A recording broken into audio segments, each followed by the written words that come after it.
Sup everybody, this is Willie and welcome to another video. And today I'm going to be making my first review on a reality show that I watch, and that is Big Brother. And to cut to the chase, I've been a big fan of reality shows like Big Brother, Survivor, and then eventually Amazing Race. And I've been invested into it because I love social strategy games and competition. They also provide a lot of educational facets that teach me a lot about personal life and growth. Anyways, for this review, I'm going to be covering the latest season of Big Brother, also known as BB26. And for viewers who are new to this, I'll give a brief introduction on the concepts of Big Brother. It's a game where 16 strangers are locked inside a house, and there's a psychological aspect of taking each other out until there's a final two where they face the jury of players who they voted out, who will vote for who they believe is the most deserving winner of the season. And the winner will receive a grand amount of money as their prize. And for players to take each other out, they must win competitions like the head of household, aka HOH, which gives a player full power on nominating two people who they would like to go out that week. But there's another competition in the power of veto, also known as POV, which allows any chance for the nominations to change, meaning if it's subjected to happen, the HOH must name a replacement nominee for who they want to go. And the game is like this for weeks until we obviously get to the final two.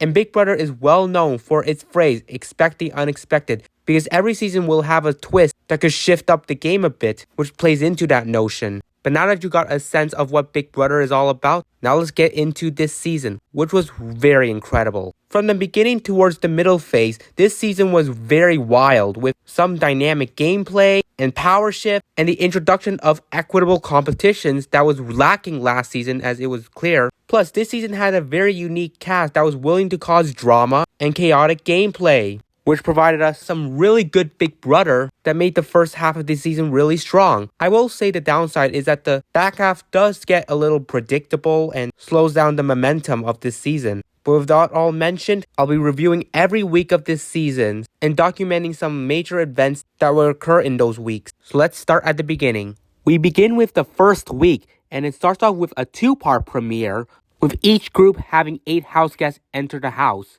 And we have this twist where the house guests are given a choice to allow another player to enter or not. And in this case, they are going to be given a dilemma if they want to bring in a girl named Ainsley, who's actually cosplayed by a famous TikToker, so credit to her dedication here. But she introduces herself, and house guests decide whether to say yes or no to allow Ainsley to enter. If it ties or majority says no, Ainsley entry will be forbidden. So in the first group, it was half and half, meaning Ainsley could not enter, but then it is revealed that she is not going to be playing Big Brother either way, and instead, she's going to be this season's AI. And this also coins the little curse for any house guest who declined entry for Ainsley would be evicted back to back to back. And this would be the bulk of the pre-jurors. But anyways, Ainsley reveals that whoever said yes will compete in an upgrade competition to gain a special power. But for those who said no, will be competing in a downgrade competition where the last placer will be given a disadvantage. So we see in the first group that Mackenzie's able to win the upgrade competition while Chelsea fails at the downgrade competition because she forgot to plug in the cord before pressing her button. So anyways, now we get to the second group where a majority says no while only 2 says yes. And only this time, the competitions are different.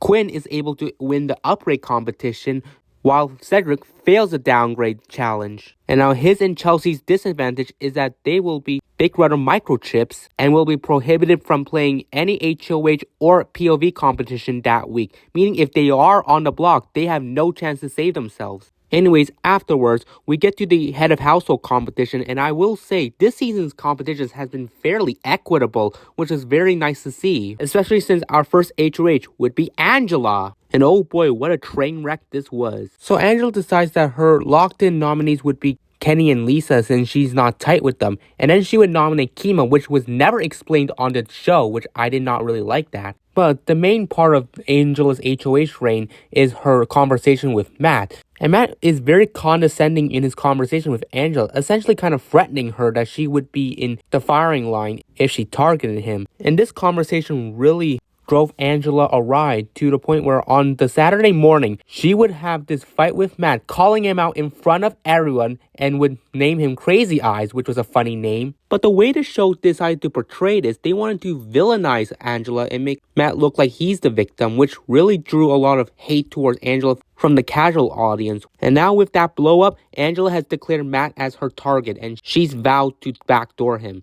And so, we have the veto competition, which was the spelling challenge, and Lisa is the one to come out victorious. So now that she's taking herself off the block, Angela will be putting up Matt as the replacement nom. But what didn't make air was the fact that Angela was still wavering on if she should put up Matt or not. Which is like, you already had a blow up with him in front of the entire house, so I think it's in your best interest to just follow through with nominating him so you don't ruin more relationships. And now that Matt is on the block, the consensus is to boot him. But there is a huge twist. Earlier this week, Ainsley announced that during live eviction nights, she'll be hosting an AI arena, which is essentially a final chance of safety for the nominees, considering there was 3 nominees this time. And this was a very good twist. At first, it was kind of conflicting considering it was a competition base and it could be favored towards comp beasts. But the challenges are really equitable so anyone can win. Plus, it gives us more uncertainty considering the final nominees aren't even locked in until eviction night. So we get to the first eviction night where Chemo, Matt, and Kenny prepare to compete in the first AI arena competition.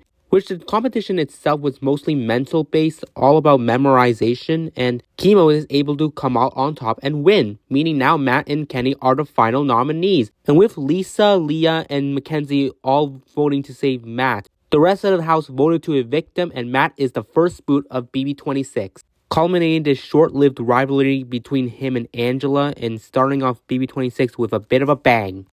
Now we enter week 2, and we start off with the HOH competition where Chelsea wins. And I will admit, I kind of forgot that she won the head of household competition this week considering how straightforward this week was. But it did have some fun moments. So Chelsea plans to do the easy move and target one of the people who voted to save Matt in Lisa, Leah, and Mackenzie. And she has her sights onto Lisa because she's the player that doesn't have much connections in the house, so that puts an easy bullseye on her back. And then her other nominees would be Angela and Kenny. Angela because obviously the previous week and blowing up the house, and then Kenny because he sucks, who always keeps yapping about quitting the game. And that was really annoying. But during this week, we do start to see some established relationship and alliances. The main alliance that looked like that was primed to dominate the game was the Pentagon, which comprised of Brooklyn, Cam, Cedric, Chelsea, and Quinn. And the group does have a strong relationship with T-Core, Chemo, and Joseph, and they create an alliance with them called the Collectives, with the 3 unaware of the sub-alliance excluding them. But anyways, we get to the veto competition, and Kenny surprisingly wins it. And even after winning, he continues to nag about quitting, which is like, why did you win the power veto then? Anyways, Kenny is going to be using the veto on himself, so Chelsea needs a replacement nom, and Tucker decides to volunteer. Which, if AI Arena didn't exist, this would be very asinine, but Tucker did seem to have really strong bonds with the house. Plus, he's next to Lisa and Angela, who are bigger house targets than him. And the AI arena is in place, so he has a chance of winning it. So Chelsea nominates Tucker in Kenny's place, and from there, the house kept going back and forth on whether to send Lisa or Angela packing. But they did have their sights locked on evicting Lisa. And while this week was pretty straightforward gameplay-wise, we did have some fun moments and segments along the way, especially during the eviction episode. And a lot of that has to do with Angela again, because she's a really hilarious figure. And it stems from her feud with Lisa, starting off with her passing by Lisa and then doing a stylish walk in which she was imitating how Lisa does it. And then we have another moment where Angela calls Lisa a twit, and Lisa actually does break down in a pantry, which I do feel for her at that moment. But either way, it was pretty clear that it was going to be coming down to Lisa if she didn't win the AI arena. And so we do get to the competition, and it did have some mental aspects, but it also favored a lot of physicality, in which it pretty much caters towards Tucker. And boy was I correct. As soon as Tucker's nearly finished his puzzle, he starts repeatedly saying, "I really like puzzles," as he pushes his button declaring his victory. So now that he's off the block, Lisa and Angela are the official locked-in nominees this week. And the two ladies do put up a good fight with their campaign, and Angela's is pretty tangible as she clearly wants to be there. And in my opinion, between the two, I would have preferred Angela to stay because she's been giving us really good TV at that point, and to lose her would be such a big loss after her chaotic HOH reign. Not saying I dislike Lisa. Lisa was a decent character as well, but it felt like she didn't have much potential moving forward, so I think it was just best to let Lisa go at this point. And we do have a pretty riveting eviction where it is near unanimous for Lisa to go, besides Kenny, who voted to evict Angela. And Lisa is blindsided by her eviction, but Angela is also shocked as well because she was expecting herself to be the boot. So it was fun to see both nominees stunned by the result. And I just keep replaying this eviction because I just love seeing Angela's surprised face discovering that she survived. And after Lisa departs the house, Angela gathers everyone to thank them for saving her, promising that she would play better even though she is still the consensus boot for the next round, which would have been such a shame if it stayed that way. But considering the events that occurred the following week, thank God. Okay, now let's move on to week 3, and it begins with another HOH competition where Cedric wins. Surprisingly, the two people that were completely downgraded in week 1 winning HOHs back-to-back in Chelsea and Cedric. Now, for this week, Cedric intends on targeting Angela, and he just needs to put 2 pawns against her, so he decides Kenny and Tucker. And if one of the nominees comes down, he considered either Rabina or Mackenzie as a replacement, which for me, as I'm a fan of Rabina, I wouldn't want her to be at risk. Plus, Mackenzie has an upgrade power that she has openly said about, so might as well take the chance to flush it out if you can. Anyways, they go play the power veto competition, and Tucker is able to win. And it should be self-explanatory what he's gonna do with it, right? Right? Okay, on the day before the veto ceremony, Tucker decides he's got a plan and that he's going to use the veto on Angela instead of himself, and in hopes that Cedric would backdoor Quinn, who has the other upgrade power. And it felt like a move too good to be true, but the problem here is the fact that Cedric is tight with Quinn because they're part of the Pentagon and Collectives. And 2, the AI arena is still at play, so even if Cedric does go through with the plan, Quinn could just easily win the arena and retaliate against Cedric the following week, which is kind of ironic how it plays out. And also, Tucker wouldn't even be making this move if AI arena wasn't in play, so that's kind of a pro for this. So Tucker does try to convince Cedric to make the Quinn backdoor, but he does back out of it on the morning of the veto ceremony, even telling Quinn what Tucker was trying to do, and decides that he's just going to make Mackenzie as the replacement nominee because she has the upgrade power. And so Cedric does tell Tucker that he's backing out of the backdoor plan. Despite this, Tucker is still resolute on saving Angela, and so he does it. And Cedric renoms Mackenzie, and this incentivizes her to use her upgrade power, which is America's veto. And in this case, she saves herself, and the viewers will vote for the replacement nominee. And here, it felt like the producers manufactured an edit to influence the viewers to vote in their favor. In this case, they wanted Quinn to be the replacement by editing him to look like the antagonist. And so we get to eviction night, and Quinn is announced as America's replacement nominee. And then we get to the AI arena, where it is fairly equitable, but despite that, Tucker triumphs it, removing himself off the block in a must-need situation. Because if he did lose, he was on the firing line for the chaotic move he made and would have gone home. But now Kenny and Quinn are the final nominees, and Tucker could have taken this opportunity to gather some numbers to sway them into voting out Quinn, but he wasted that, and instead he's the only one to vote against Quinn while the rest of the house evicts Kenny.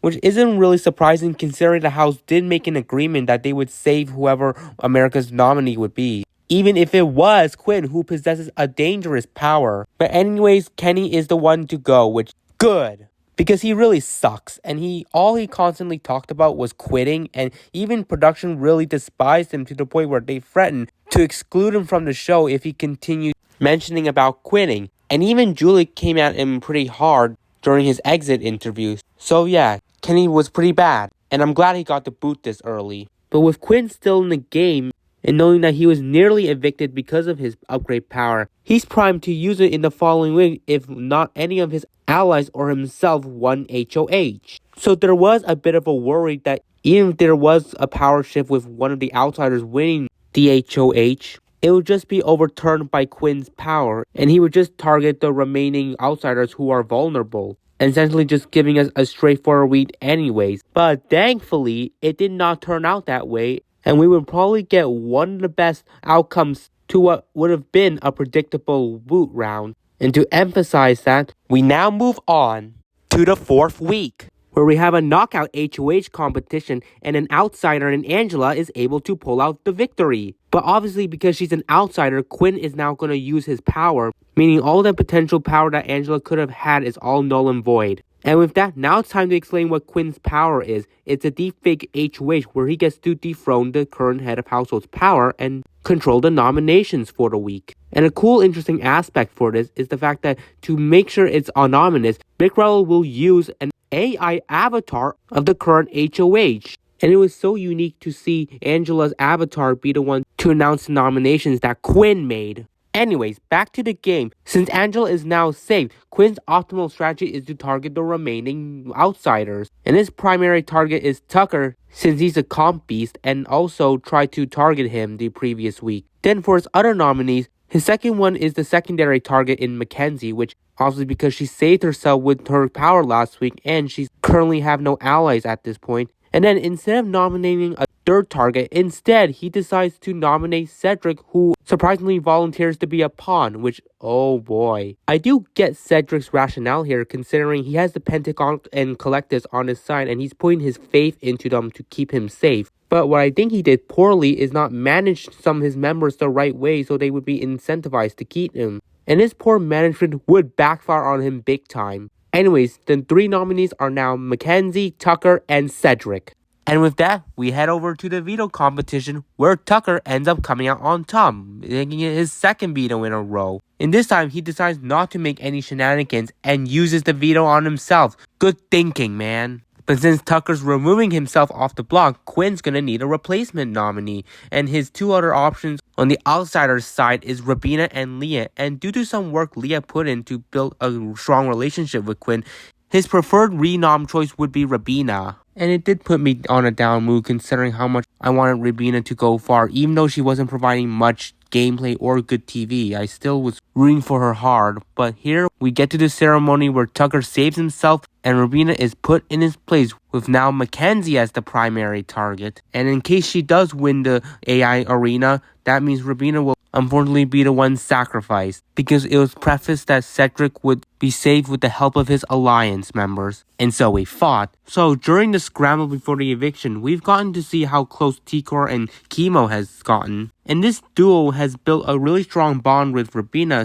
and their social connection with her has made them feel inclined to spare her. Especially when their collective alliance weren't really reassuring their position in the group, making them feel alienated and that they were not looked at with high regards if the alliance made it to the end. Now with this fought, Tikor and Chemo decide that they're gonna flip if Rabina is up against Cedric. Meaning any other scenario where Mackenzie is up for eviction, she'll be going home. Which this is a clear indictment on her poor social play that she can't even put in legwork so that way she can have a scenario parallel to Rabina's where she could be spared if she was up against Cedric. But anyways, aside from the game, we only have one significantly highlighted relationship in the house, and that is Rabina and Tucker's showmance, which does play into Tucker's undying love for Rabina. Anyways, back to the game. We now head into the AI arena, and in this competition, it seemed like Mackenzie was primed to win it due to her height and longer strides. But Rabina does take the lead at first, but fumbles at the final part, in which Mackenzie is able to catch up and win the AI arena, which the television audience couldn't really see properly because these camera operators did a mediocre job. But now that the primary target Mackenzie wins, it's the best case scenario to set up this very intriguing vote that's coming up, especially since now we finally have the players scrambling and we see the overconfidence from some of the Pentagon members, especially Brooklyn, who had a strong relationship with Rabina. She straight up tells to her face that she's going home, which breaks her heart. But this overconfidence from Brooklyn made it 10 times intriguing, especially knowing with the upcoming flip in the making. I was a bit worried that they were going to back out of the flip and Rabina would just be voted out and giving us a boring result, but nope. Tikor and Chemo went through in the flip along with the rest of the outsiders plus Joseph, who was rallied in at the last second, and Cedric is blindsided 6-3, with Cam, Chelsea, and Brooklyn being the only ones to vote to keep him. And this was such a fantastic TV moment, especially since we had the camera pan over to Brooklyn's face, who was the only one that was expressing a lot of shock with this result. And although it sucks to lose Cedric, who provided us some great DRs, it really shifted the power dynamics for the season. And now that the Pentagon has imploded, it really kicked this season into high gear. And I shall also mention, there was also a Tuesday episode on this week as well, which was a bit of a recap episode involving 3 winners in Jag, Taylor, and Cody, which didn't really add much, but they would announce a twist for the season by the end of it, which would be called the AI Instigator. And the viewers would be given 1 week to vote for a house guest of their choosing to get this unique power. And to be honest, I kind of forgot it was even existing during the events of the following week, especially since this twist isn't as game-breaking that would ruin the whole integrity of Big Brother. But with that out of the way, and with the game completely shifted, now we head over to week 5, where we get the fallout of the Cedric blinds, where the Pentagon members express their shock in the likes of like Chelsea, Cam, Brooklyn, and Quinn, especially since he's the one that nominated his ally who would go home on his deepfake HOH reign, which is very poetic considering he couldn't even vote as well, even though it wouldn't have mattered considering it would have just been 6-4 if Quinn did get to vote. Anyways, we now get to the HOH competition, which is the wall comp, which went by pretty quick, and Tucker wins another competition. Wow. But now that he's in power, he's obviously going to target the members of the Pentagon. And he chooses his target to be Brooklyn, which was an interesting target choice over the other members in Chelsea, Quinn, and Cam, but I can actually understand this considering Brooklyn was playing the best game up to that point, and she was the most integral to the foundation of the Pentagon and Collective. Plus, she was playing many sides, including Tucker's side, and so I get where Tucker's coming from with his target choice. But anyways, we get one of the more enjoyable segments that would carry on into the lexicon of this season, and that is Charcuterie Gate, which in context is a case where Angela ordered a whole board of charcuterie, but because she dropped out early in the HOH competition, she has become a have-not, meaning that she has the inability to eat good food like the charcuterie board. And to add salt to the wound, Brooklyn would be the one to eat up all the food on the charcuterie, which really irritated Angela, but also was poor management on Brooklyn's end, especially since she's on the chopping block, and essentially burned her chances of getting Angela's vote to stay. So this segment was pretty fun, and you would think that it would be just such a marginal segment that it wouldn't be as highlighted, but nope, the show really put in its effort to embrace this segment. Anyways, we back out to the game, where we have Tucker nominate Brooklyn as his target, along with 2 other Pentagon members in Quinn and Cam. And then we get to the veto competition, where Tucker pulls out another victory. And despite the bevy amount of equitable competitions this season promised, there was the worry that Tucker was just going to comp his way to the end. And we saw that with the likes of Jag from last season and Ty from BB Can 11. So there was a lot of fear that Tucker was just going to steamroll his way to the end. But fortunately, that wasn't the case. But since Tucker is being Tucker, he's not going to make things any smoother with this week and decides to shake things up by using the veto on Quinn. And in the process, blindsiding Chelsea as the replacement nominee. Really adding more intrigue to this very linear week. But anyways, we get to some alliance segments where we have the establishment of the 6th Avenue, which is a 6-person alliance containing T-Core, Chemo, Tucker, Rabina, Angela, and Joseph. But due to the nature of this season, this alliance wasn't going to last, especially since some of the members within this alliance weren't consolidating with each other. But anyways, we get to the scrambling,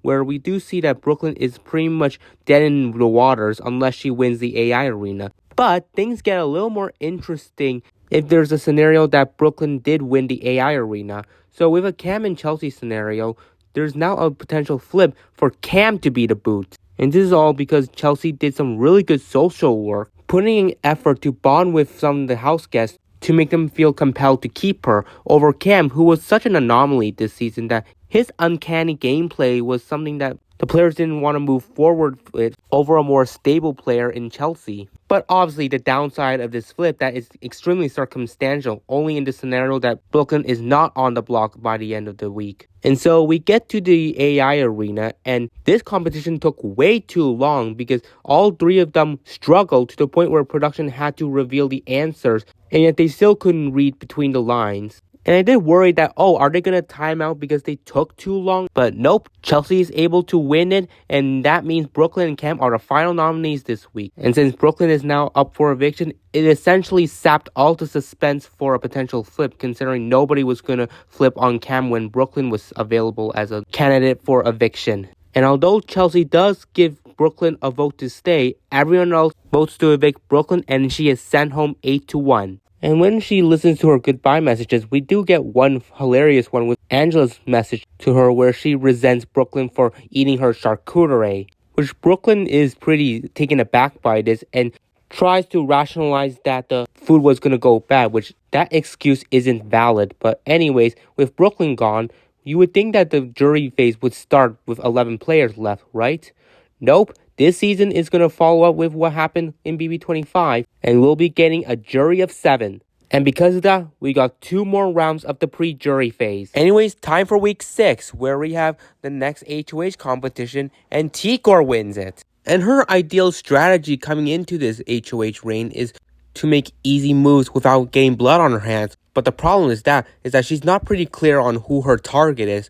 So her nominations are extremely surface level. So with that, she decides to put up Mackenzie because obviously no one's aligned with her. She puts up Cam because he's part of the disintegrating Pentagon. And then her third nominee, she doesn't want to put up Chelsea because she wants to keep her safe. So Tucker volunteered to be a nominee even though he did change his mind later on. But Tigor still put him up anyways. And with those 3 as her nominees, we get to the main point of this week, which is the AI Instigator. And after a week voting from the viewers, they voted Tucker to be the AI Instigator. Not a surprise! And this AI Instigator twist isn't as game-breaking as it sounded to be. It's mostly just spreading some information that could instigate more conflicts in this house. And to do that, Tucker would have the power to use an AI avatar of one of his fellow house guests or himself to spread rumors or misinformation. And the big compromise with this twist is that the viewers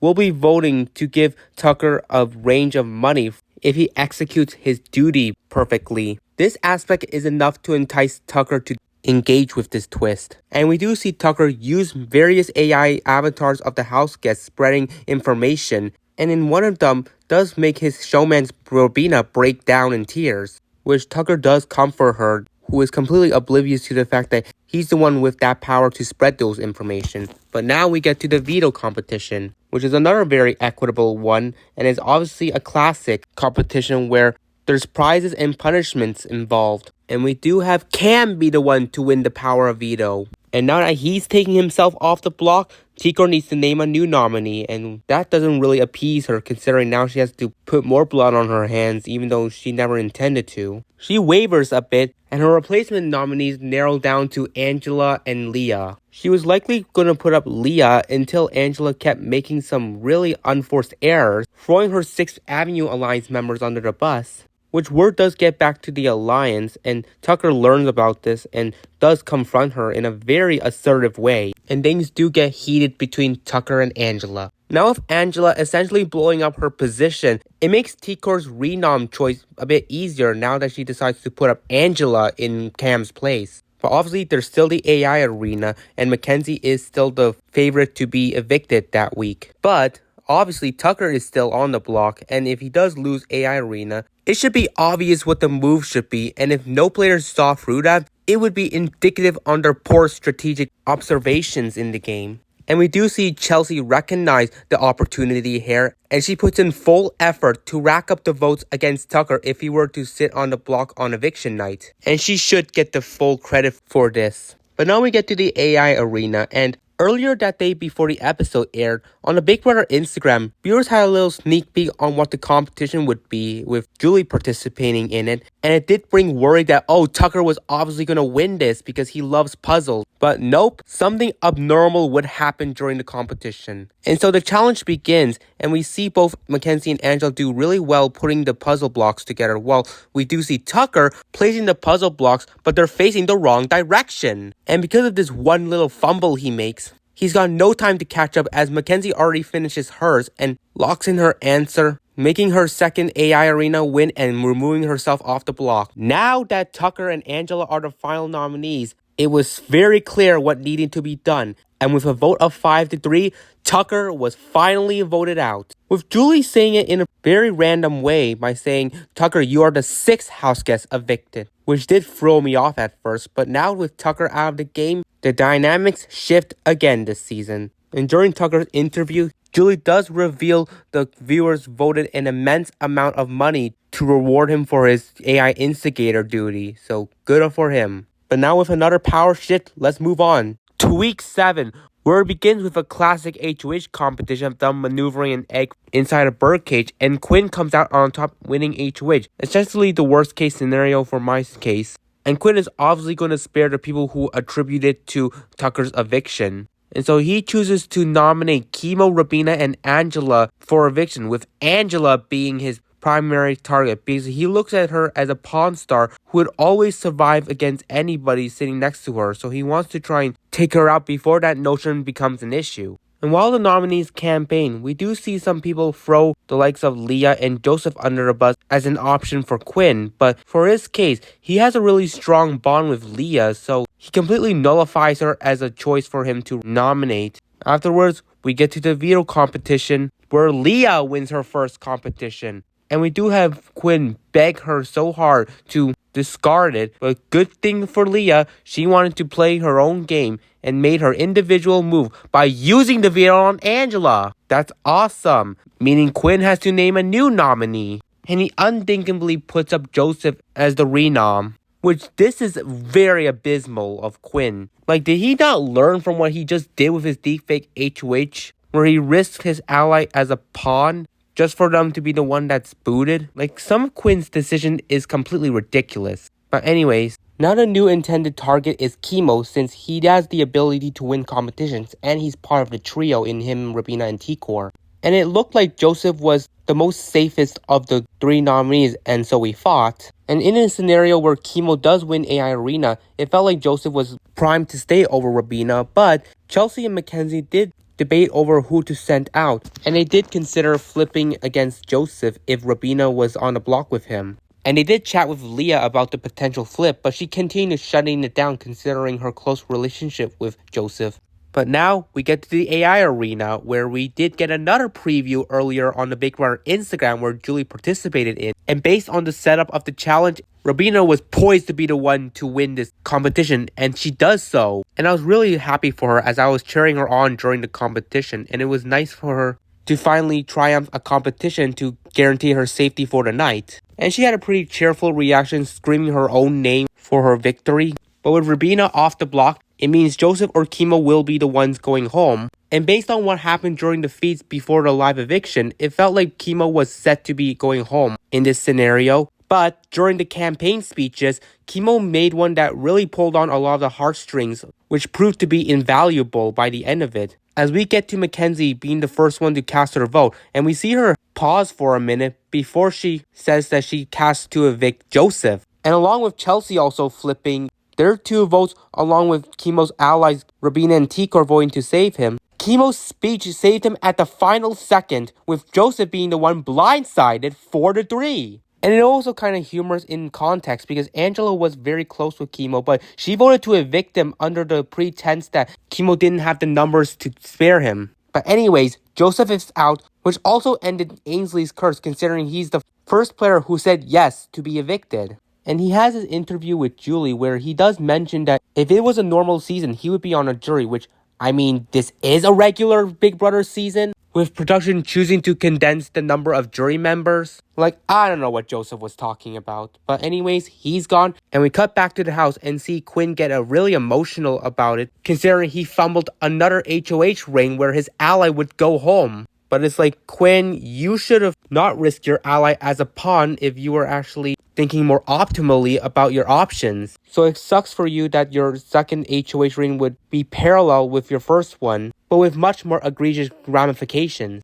But now we've reached the final 9, where the jury phase begins, and Ainsley has the announcement that the AI arena has concluded, which isn't surprising considering it wouldn't last to the end. And from here on out, the game has shifted to the 2-nominee format. Here comes week 8, and this is when the season starts to regress, which isn't much of a coincidence since this is the week after the AI arena ended. So we get to the head of household competition, and Chelsea is the one to win her second. So she's in power again, and she chooses to make the optimal play of just putting up 2 players she has the least game relationship with in Chemo and Angela. And this does mean that she's also keeping Quinn safe despite blindsiding him in the last vote, which we'll see how long his safety was gonna last. Anyways, besides the gameplay, we only had such minimal filler, with one in particular being of Angela confessing to Chemo that she voted to evict him despite her love for him as a player. And Chemo doesn't really buy into what Angela's selling. So yeah.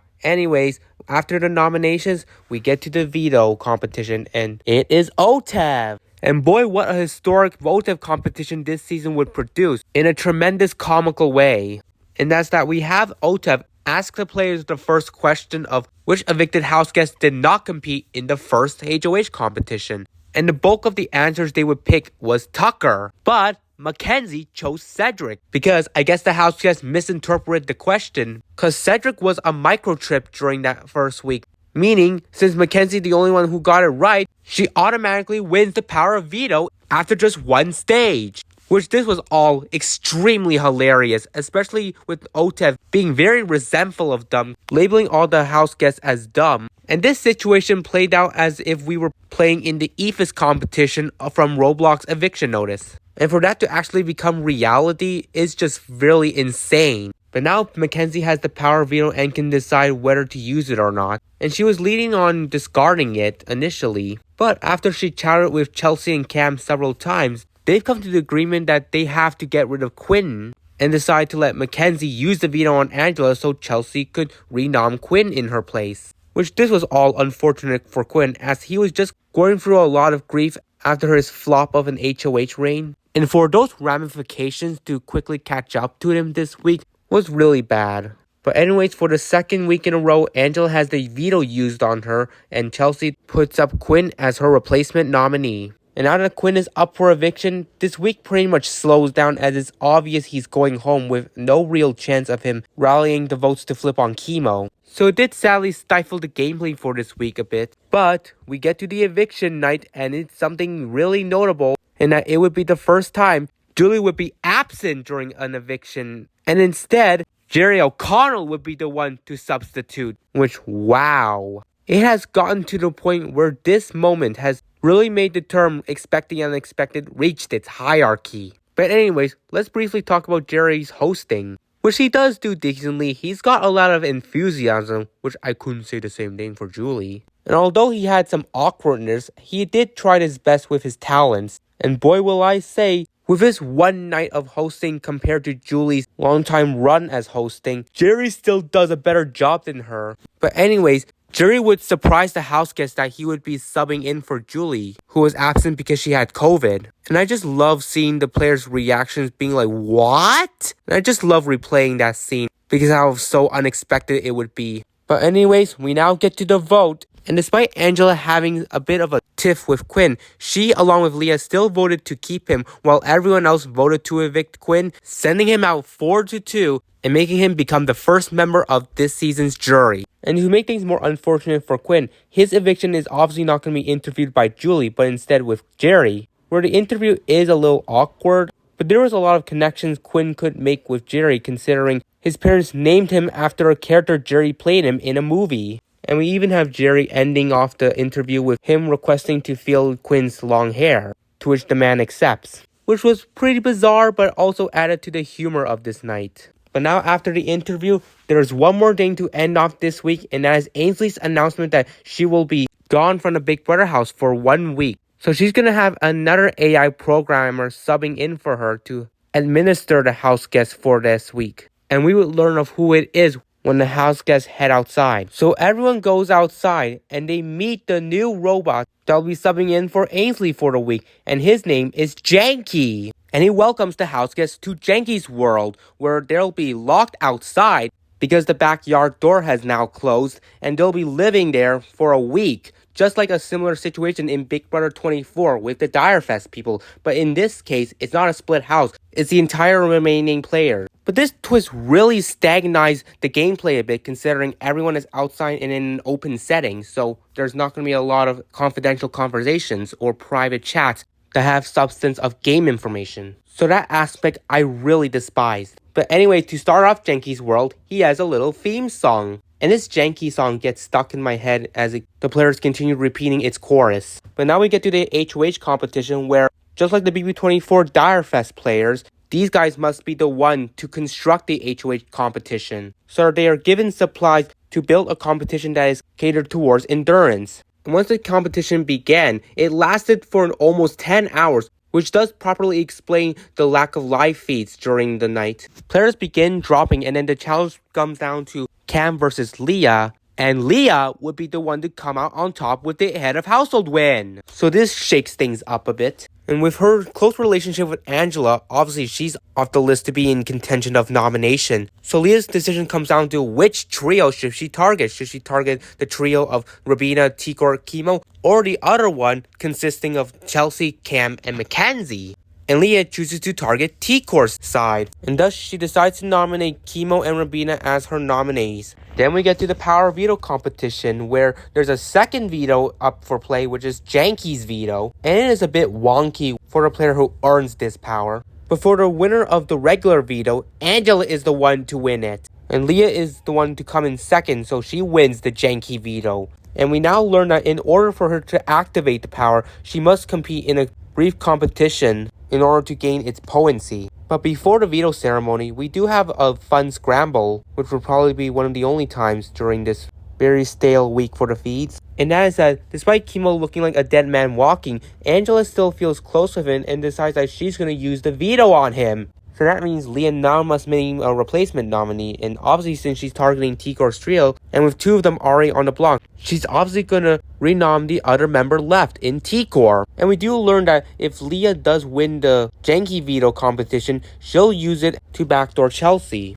which we'll see how it goes. So we get to the veto ceremony where Leah must do her duty of winning the brief carnival challenge in order to activate Janky's veto, but she sadly fails to, leaving the power null and void. So now, with Angela's veto being the only one to function, she uses hers to save Chemo, and Leah nominates Tikor as the replacement nominee, meaning Leah has lasted the longest on the season to avoid the block. But now with Tikor and Rabina up for eviction, it really gave us a compelling vote scramble, where Chelsea is obviously very close with Tikor because she has kept her safe up to this point, but Mackenzie wants to take the shot at Tikor considering she's the one with the most influence among the trio. Plus, she's obviously the best player from that grouping, so why miss the shot when you have it? And the vote does get interesting considering Angela is also on board with evicting Tikor, while obviously Chemo was really close with her at the beginning, so he's going to vote out Rabina.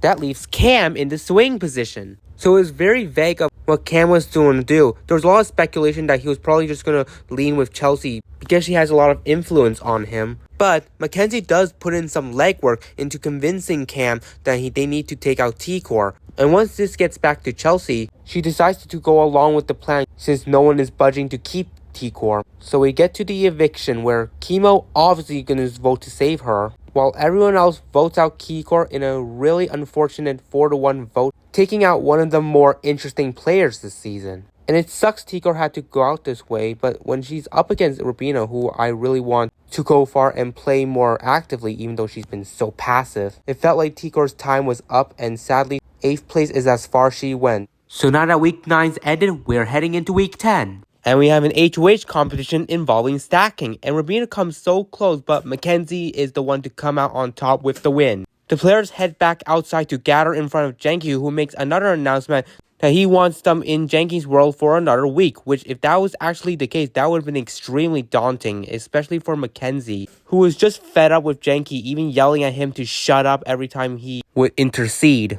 Just then, something happens to Janky and he gets terminated. And we have to watch this very slow tragedy for Janky as he is being shut down by Ainsley, who returns, who is now covered in red pixels resembling blood, which looked very morbid, but Ainsley is expressing a lot of disappointment in Janky's service and had no choice but to terminate him. But anyways, the house guests are allowed back into the Big Brother house and the game is back to normal, as if we thought it was actually going to get better this week. But nope, this week the season really begins to lose its momentum. And most of it comes from Mackenzie's really frustrating decisions with her power. But we'll get to that soon. Anyways, we have Ainsley share news to the house guests that she'll have another robot do a better job at administering them at that moment. And that said robot obviously being Zingbot. And I'll admit, on the previous week, Ainsley announced her break. When she was describing how Janky, I thought she was referring to Zingbot, but I was wrong. Anyways, Zingbot does his usual roast, and then we get back to the game scramble. So Mackenzie has a target in Angela, and chooses to nominate Chemo as the pawn next to her. And Mackenzie vows to keep Leah safe, considering she was very close to her at the beginning, and Leah is someone that is willing to keep her around for the long term. But Chelsea knows that Leah is good for Mackenzie's game, but not her game. And she puts in a lot of effort to try and sway Mackenzie into backdooring Leah, which at first didn't seem as effective with Mackenzie's promise to spare Leah. Anyways, we get to the veto competition, which is themed around the animated movie The Wild Robot. And unsurprisingly, we have Mackenzie be the one to win the power of veto, so she's in full power this week. Plus, since she won this specific competition, she also got a reward to get a screening of the movie along with 3 other house guests of her choosing. And once we do have this segment of them watching the movie, there is a lot of question marks with the edit, choosing to have the house guests spoil a lot of the premise of the movies, so beware of that with this segment. Anyways, Chelsea is still resolute on getting Leah out this week, and so she has a very rhetorical approach when she tries to persuade Mackenzie into targeting Leah. And with much effort she has put into, her persuasion becomes more effective, which has completely controlled Mackenzie's mind. And now Chelsea has officially manipulated her into backdooring Leah when it was completely against her own best interest, not recognizing it was good for Chelsea's perspective instead of her own, which was such a frustrating aspect to see. But the credit does go to Chelsea here, because us viewers know that Leah was potentially going to nominate her if she did win the Janky veto. So Chelsea really put in work to make sure this week would be Leah's demise, so that she can clear the obstacles in her path to the end. But now we get to the ceremony where Mackenzie uses the veto on Chemo and backdoors Leah, which is still very mind-boggling to see Mackenzie essentially throw away her strategic abilities in order to favor Chelsea's. But with that being said, Leah is pretty much doomed here with no real shot of staying, and it really stifles any remnants of intrigue for the remainder of this week. But we do have some important moments where we have Ainsley pretending to be a fake Julie avatar, where she rambles a lot until she exposes herself, and lets the house guests know in advance that they're going to be facing a lot of trouble for disappointing her that week, which I wonder what it'll be. So we get to the eviction, where Leah is sadly evicted in the first unanimous vote this season. But the eviction does not stop there, considering what Ainsley just warned them. It is revealed that tonight is a double eviction. And so we get straight to the HOH competition, where it is a trivia on the kind of messages that Ainsley's avatar of Julie rambled on. Chelsea was leading for a while, and I thought it would be game over, but Angela somehow was able to catch up and force a tie.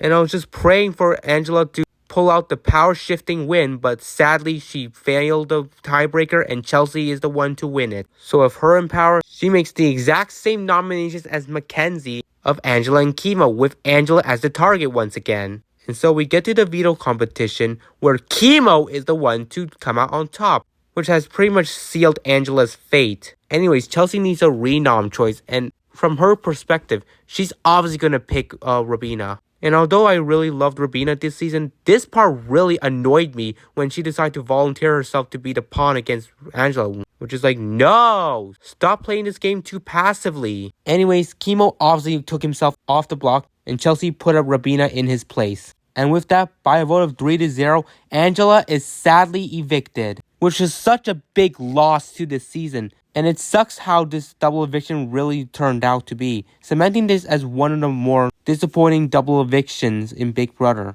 Okay, now we jump into week 11, where things could have been interesting, but nope. Mackenzie unsurprisingly wins this HOH, and because she's close with Chelsea and Cam, her obvious nominations are going to be Chemo and Rabina, with the former being her target. Though there was some intrigue when Rabina threw Chelsea under the bus to Mackenzie, but unfortunately, Mackenzie was so mystic by Chelsea's influence that she refuses to believe any substance of Chelsea being against her. So all the intrigue that's left is if Chemo could win the veto and save himself, and we learned that this week's veto competition is BB Comics, where the top 3 ends up being Chelsea, Chemo, and Mackenzie, and this is where it perpetuates the storyline of Cam's poor challenge performance, as it's discovered that Chemo's best time was 30 minutes, meaning that Cam's ambiguous time was way slower than they all expected, which really annoyed Chelsea and Mackenzie. But obviously with Chemo coming in third, it sapped all the intrigue for any veto shakeup, and Mackenzie is the one to win the competition. She has full power once again, and she does have an initial idea of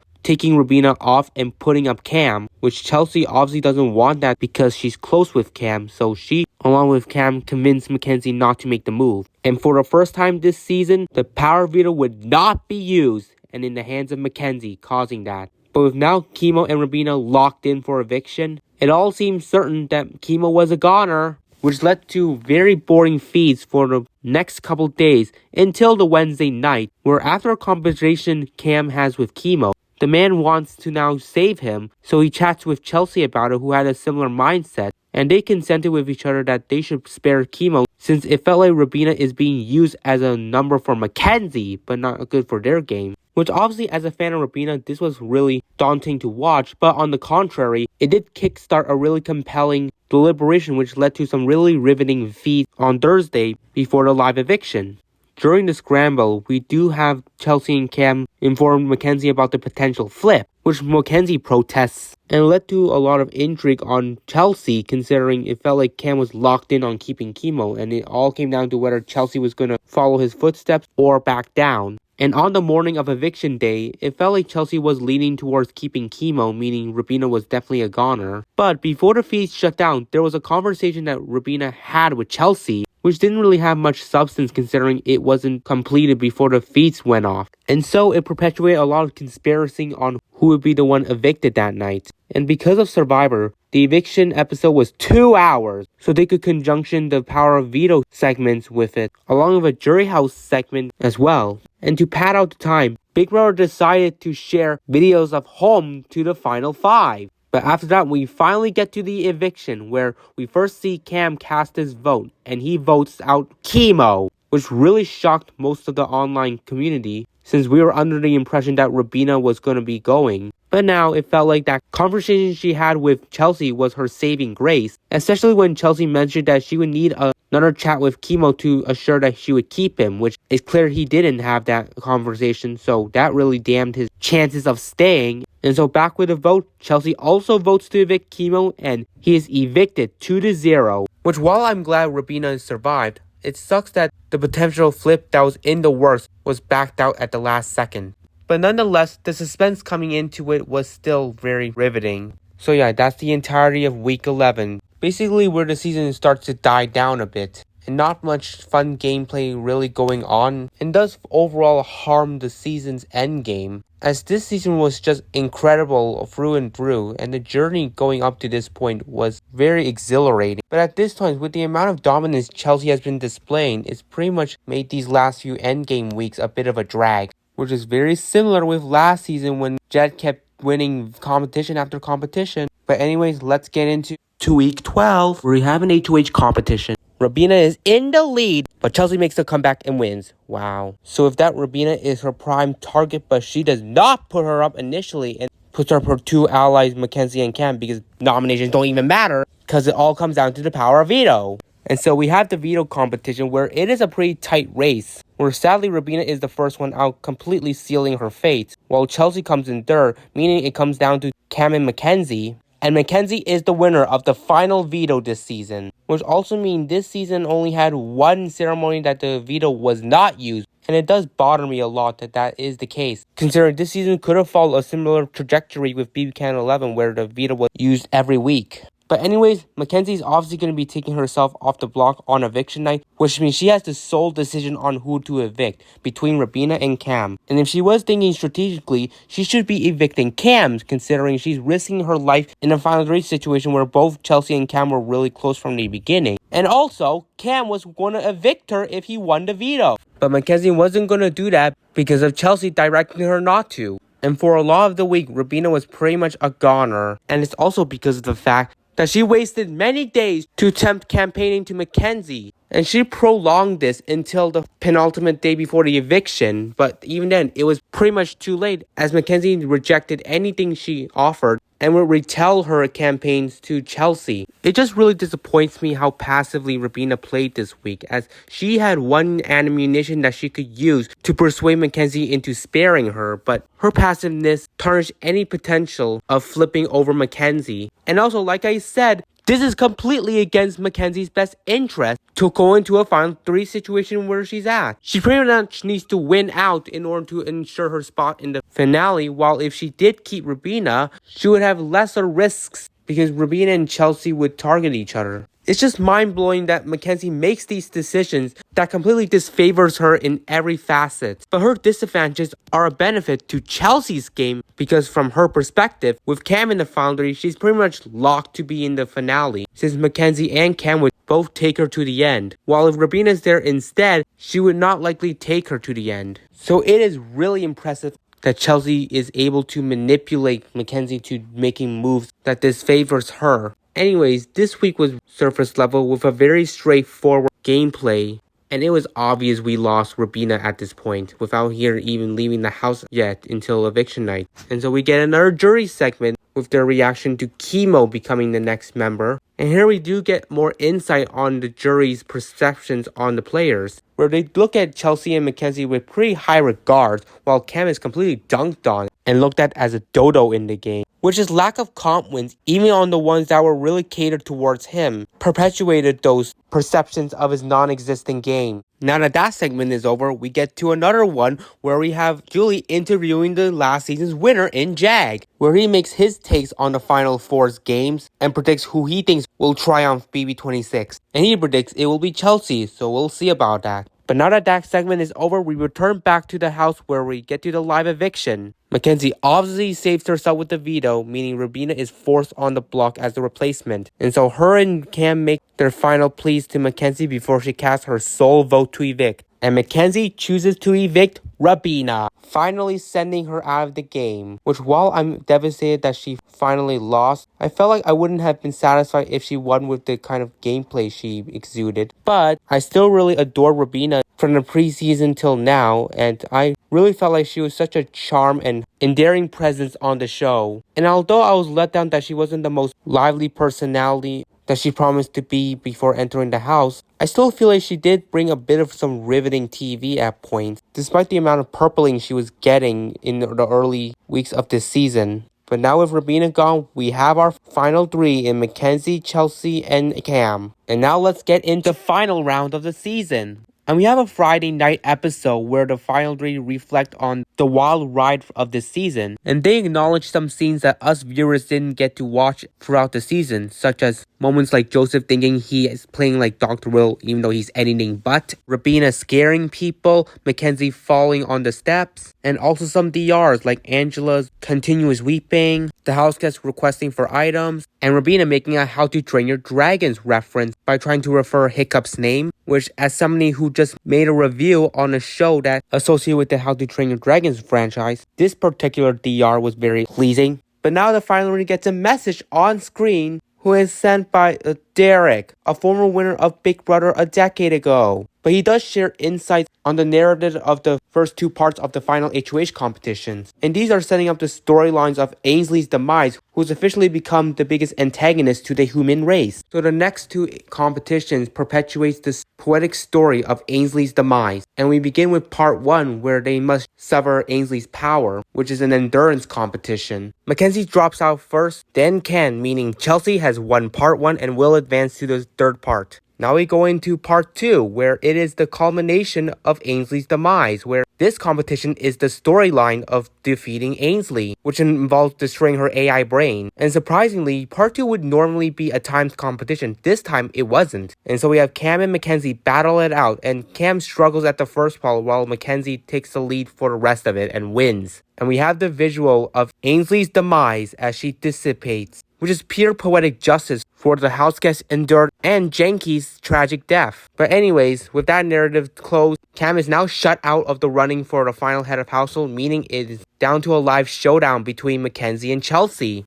But obviously, before we get to the live competition, we get a jury roundtable where in this season, Taylor, the winner of Big Brother 24, will be hosting the roundtable, which was great. Because usually in modern seasons, Dr. Will Kirby, an old school winner, would usually host the roundtables, but this season he was unavailable. And it was great to open up the door for Taylor to chip in, and she does a decent job here. But we do now get some more insight on the jury's thoughts on the final 3. But now we get to the final HOH competition where it's the usual trivia on the jury members. And the two ladies keep tying it up until we get to the final question where Chelsea literally had the correct one in her hands but switched it at the last second, meaning Mackenzie's the only one to get it right and win the final HOH comp. To which, if Mackenzie did evict Chelsea in this situation, this would have been the most tragic downfall for her, where she literally swapped the right answer to the wrong one at the last second, which costed her the win. But anyways, we now get to the living room where Mackenzie has to make her sole vote to evict one of Cam or Chelsea. And Mackenzie chooses to evict Cam, thus finally giving us another all-female final 2 since BB13, which was such a blessing to see. But obviously the move that Mackenzie makes to take Chelsea to the end is the most Cody-esque decision she would make, and we'll see why. Now we cut to the stage where all the jury members gather so they could ask questions to the final 2. Where Mackenzie answers her questions very poorly and just continues having her answers be contradicted by Chelsea, who does an excellent performance explaining her game and outlining her strategies and skill set to maneuver around her obstacles. And now we get the jury to cast their votes for the winner, and then we have one more segment before the win reveal, which is obviously the reunion with the pre-jurors, where we have some moments like Angela and Matt hugging,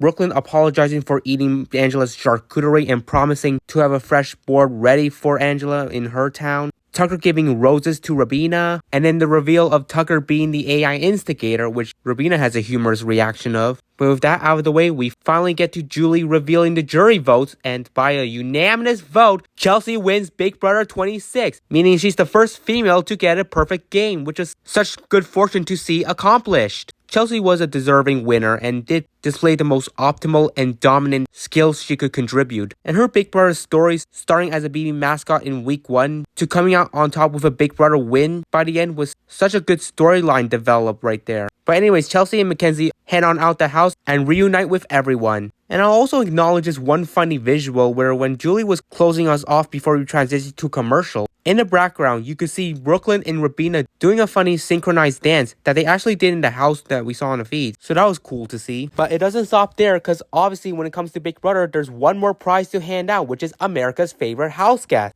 where viewers get to vote for their favorite house guest of the season, and the winner of that will be rewarded a big amount of money. And unsurprisingly, Tucker is the one to win, meaning he's the first pre-juror to be awarded this prize. And just before Julie closes off the episode, she directs us back to inside the house, where we see Janky be resurrected because Ainsley's defeat rebooted him, which I was so blessed to see him revived, as it was such unfortunate tragedy he faced. But it was very fitting that it was his presence to close off the season, with him getting everyone to sing the Janky song. But with that, that's the end of BB26. And that's the season for you. What a chaotic journey this has been, with very insane gameplay and unexpected vote flips. It was a really wild ride along the way, and although it did slow down a lot in the end portion, I still believe this is a very strong season with some fantastic moments along the way that pertain to the overall train-wrecking nature of BB26. But that's all I gotta say for this season, and I appreciate everyone who watched me review this season and giving my overall opinions and thoughts on each week. And with that, I plan to make more review videos in the future, and I'll start making a monthly upload of videos, mostly reviews on TV shows, whether it's cartoon or reality, and maybe some more short art animations I will make. So I look forward to producing more content like that in the future for my YouTube channel, and we'll see where it goes from there. But with that, I hope you all enjoyed this, and I'll see you all next time. Thanks for tuning in.